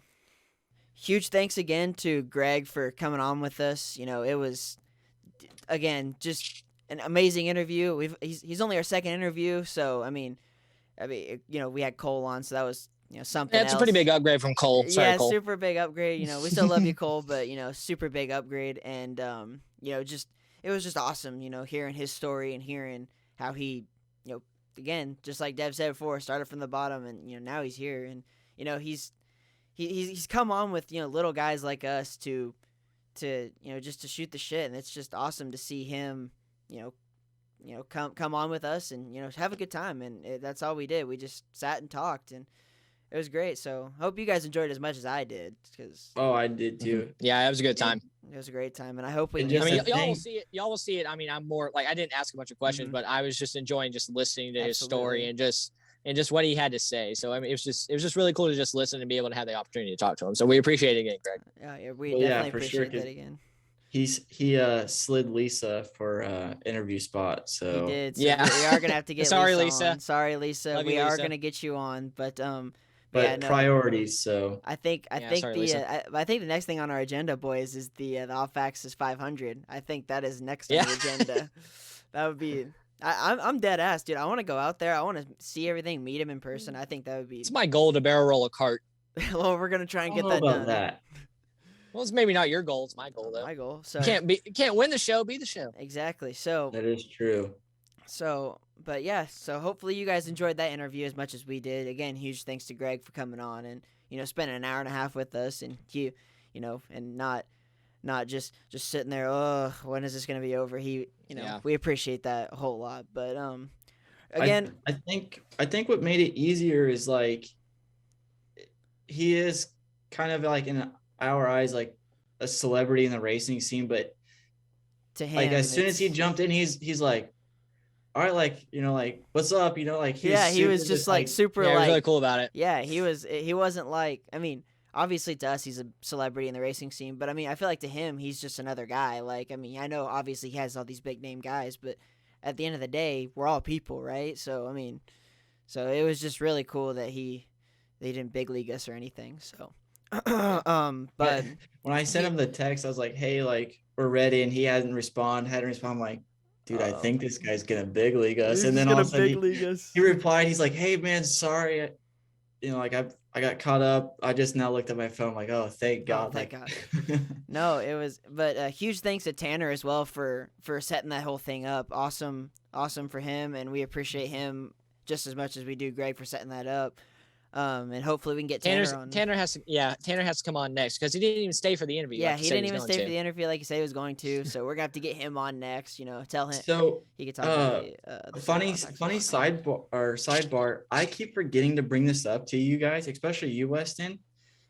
Blake Scott's first 305 that he bought was Tanner's.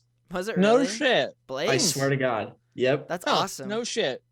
Tanner never got to race it because he went off to Lubbock to college, but him and his dad built that 305, and then he realized like, hey man, like school's taking up way too much time, so they sold it. And I'm almost positive Blake, did his dad race before Blake jumped in the sprint car or no? No. Okay, so then that would have been Blake's first car. It was baby blue. Yeah, it was cool. a 56 car. Yeah, that's what it was. Yeah, that was Tanner's. That's awesome. 56K. That is super cool. A little bit of a background story. That is awesome. Yeah. But yeah, Tanner, hopefully you're God watching. damn, the world's so small. No shit, it is. But Tanner, hope you're watching right now. We're definitely getting you on. Definitely got to come after Lisa though. She's next on the list. So Lisa, if you're listening, watching, whatever, you're next. So just be ready for an interview. But Go Lisa. Go Lisa. But yeah, like I said, the interview took up a lot of time in this episode, so we're just gonna touch on a few things from over the weekend, and then we're gonna sign it off here. But the Outlaws were at Merced this weekend. Really good racing. Macedo came out on top. I like what they did with Merced. It looks it's different, but it raced really well. It raced really well. Yeah. Lots of sliders. That was Slider City, and the track was meant for it. Oh yeah, it was so good. I hate that it rained out on Saturday, but at Ophir. Well, so they weren't actually. It wasn't a double header like we thought. No, it was they were at Ocean. They went to Ocean Saturday. But still, I mean, you hate when a rainout happens. But then they're at Bakersfield in Paris this weekend, Friday, Saturday. So hopefully, it's so weird to see wing cars at Paris. Still, it's so awkward. Because it's primarily a non-wing place. Yeah, I mean, but I don't know. It's just cool. It races well. I'm just happy that they're out on the West Coast because they've been barred from the West Coast for a couple of years because of COVID and whatnot. But I think the Outlaw guys are happy to go to a place like Paris on the West Coast. They can kind of get back some of their money that they've missed out on by not kicking ass like they normally do. Yeah. Well, I mean, I don't know why, but I picked Donnie over the weekend at Merced, and he flipped. So I had such a bad points weekend in the fantasy. So Dev, so did you. You lost the lead and whatnot. So Weston, I'm sitting in a strong 7th. Yeah, you're bringing up that you're like an anchor. Still there. You're an anchor. I'm still in this. Yes. Long season. Yeah. So, oh yeah, for sure. But Dev being 2-time back-to-back champion, and so he's really gotta come back. But I was gonna say I had a 1-2-3 from Tulare that last Saturday night. You did, and I almost wanted to bring it to the group to say if we should do extra points for a 1-2-3, because it doesn't happen all that often that I've realized. Because I got it perfect. Yeah, I got it perfect. Yeah, it doesn't happen all that often, so I might actually bring that up to the boys in the chat. Maybe like a 10-point whatever jump or whatnot. But you immediately go to first place. No, that does not count. Because Knoxville is easy. Knoxville is easy to get a 1, 2, 3. I figured that out. BS. There was like 3 guys that went 1, 2, 3 at Knoxville this year with their picks. Okay. Well, yeah, because you get to pick. A blind squirrel finds a nut every now and then. You get to pick from Wednesday and Thursday, so you get to pick the top. We're talking about nationals. Yeah, okay. Nationals. Okay, my bad. okay, Apologies. okay. Yeah, at the Nationals, it's easy to go 1, 2, 3 on a Saturday. Yeah, super easy. So, I don't know about that, but that's off camera talk. Whatever. Either way. Speaking of big shows, Formula One was back. Formula One is back, and I am hooked as ever, boys. You guys got me. You guys got me the bug, the F1 bug. I was up at 6 a.m. ready for the 10 o'clock start at Bahrain. And as a Red Bull fan, I was crying and throwing up. As a McLaren fan, I was in tears. So, Oh my God, they looked so bad. Oh my gosh. And what the hell were they doing starting on mediums? Everyone else was on softs. Someone explain. So McLaren. I heard from like the commentators that so Ricardo had been sick leading up to the race, so he hadn't been get to do a lot of testing except for what happened in the off season. So they were kind of just taking this weekend as like a scratch, and they were just doing more like a long distance test essentially, which sounds kind of stupid because like they missed out on points. Yeah. So they really just kind of shot themselves in the foot, where teams that you weren't expecting to land points are now ahead of you guys. And now you just kind of dug yourself a hole. And it's going to be tough to come back from, because I mean, they were racing with Ferrari for third in the constructor side, and now Ferrari's leading. So Ferrari's going 1-2. Yeah. It's going to be a long road for them to come back from that. But I mean, it's kind of a long season. So, I mean, anything can happen, just like Red Bull. I mean, anything can happen. Like, my God. My apologies for bringing it up, Weston, but damn, like powertrain goes out on both cars, causing one. On both of them. Yeah. So, and I was talking to Lucas during that race, like we saw Pierre, he blew up. Yeah. And it kind of dawned on me when Verstappen blew up. I'm like, holy shit, like the AlphaTauri, that's basically a sister team. Yeah. So when we saw that, we should have been like, okay, either this is a manufacturer issue and it's going to happen to, multiple of the cars, or like it's just one car issue. But you saw it happen to Max, and then 2 laps later happened to Perez, Checo. So what? Hold on. Why do they call him Checo? I don't know. It's just, I don't know. That's just what they call him, I guess. Okay. Yeah. He is from Mexico, so okay, I mean, maybe that's got something to do with it. But then again, it didn't happen to Sonoda. So like, I mean, I guess it could have. 75% of their cars. I know. I guess it could. I guess it could have, like, if it went. Maybe it'll happen next race. Yeah, I mean, it just.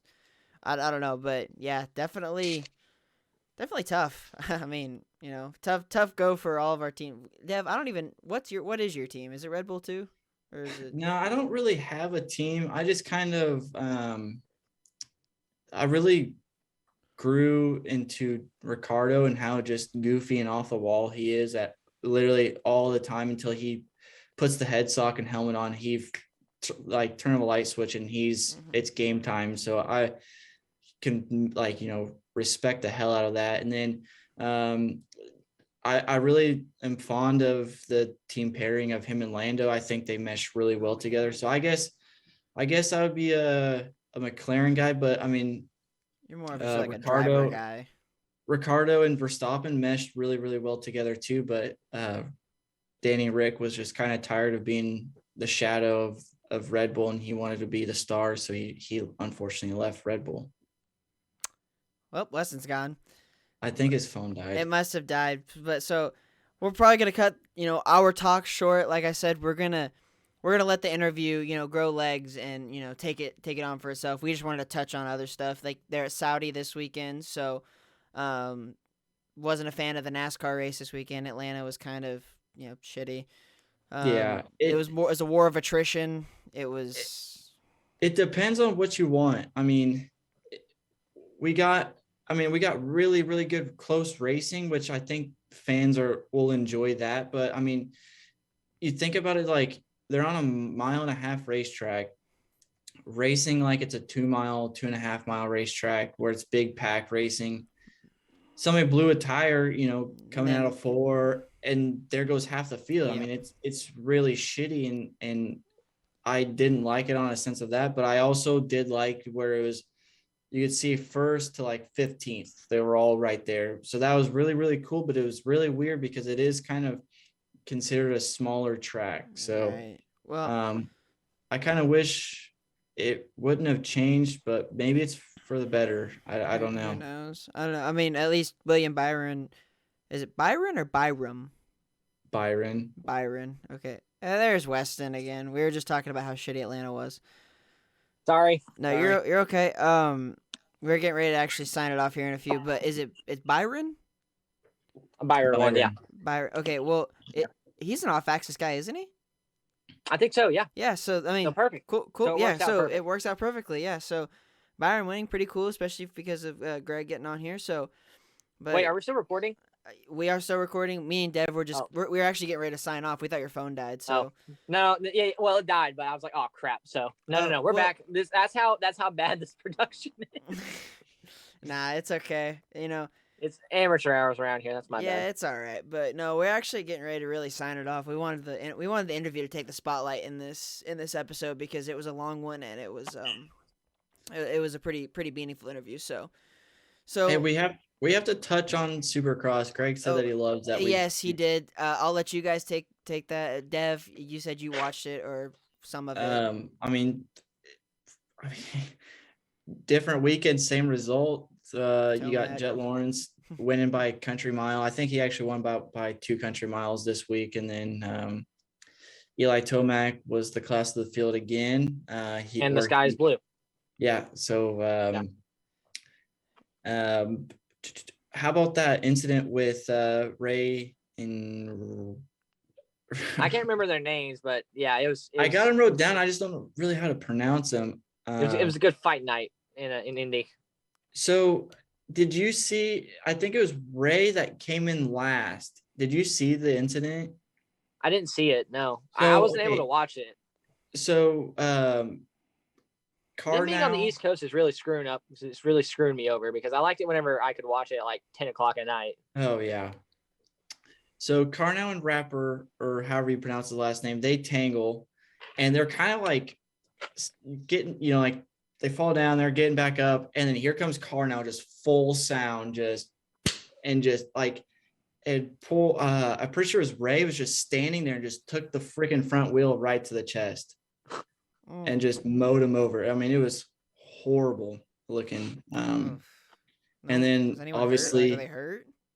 No, because I mean, Carnow got up and fought Rapper, so, well, there you go. Which is weird because I don't know. You just mowed someone down with your front wheel and you're gonna fight the guy? No. That guy got up and rode off, and then the other 2 guys started fighting. Oh, okay. Well, I mean, yeah, we talked to Greg about it a little bit. I'm gonna try. We're all gonna try and maybe hit St. Louis next year. Definitely gonna hit Arlington next year. So hopefully, I myself can actually get into Supercross more. Well, we got you into F1, so yeah. So it's only a matter of time. But yeah, which was funny because last year me and Weston were like, oh man, we gotta hurry up. We were at Buffalo Wild Wings, yeah. We're like, Formula 1 started. You're like, oh, this shit's stupid. Yeah, I mean, I was really ignorant with racing last year. I was all about dirt because that's what I grew up in. So, but Formula 1, hands down, probably my favorite form of racing right now because of everything that goes into it. But I mean, hopefully I can fall in love with Supercross like the way you guys do, and so. But boys, like I said, I wanted the interview to, take full front on this episode. So yeah, take the spotlight on this. Yeah, absolutely. It was a big interview, and it meant a lot to us, and meant a lot to Greg as well. It seemed like so. Boys, I'm gonna go ahead and wrap this up here. Hopefully, I can get this out by Wednesday, because we're recording on Tuesday. Hopefully I can get out by Wednesday, but it's already 11 o'clock, so I don't know if I'll be able to. Yeah, we gotta wrap this up because I gotta make pancakes for Jenna for her in the morning. So yeah, so hopefully, if not, it'll be out Thursday. Greg, we're sorry it wasn't out on Wednesday like we tried, but the interview it was just too good to stop. We couldn't. So yeah. Well, I'm going to stop rambling, and I'm just going to sign us off here. Dev, Weston, it's been a pleasure. Greg, we appreciate you once again. Thanks, man. Greg. Thank you, Greg. And stay tuned for next week with hopefully maybe Lisa French. We don't know yet. But anyways, take it easy, guys, and we'll see you next time.